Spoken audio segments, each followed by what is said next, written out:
அபிஷேகத்தை பார்க்க பார்க்க உங்க உடம்புல இருக்கிற ஒவ்வொரு வியாதியும் நீங்கும். இது சத்தியம். இது யாருக்குமே தெரியாது. இதுதான் பெரிய எளிமையான பரிகாரம் ஐயா. மிக எளிமையான பரிகாரம் இது.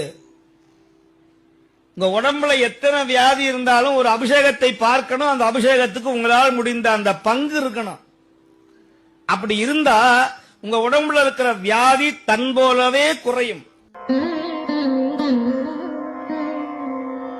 சஷ்டியை நோக்க சரவண பவன சிஷ்டர் உதவும் செங்கதிர்வேலோன் பாதமிரண்டில் பன்மணி சதங்கை கீதம் பாட கிங்கிணியாட சஷ்டி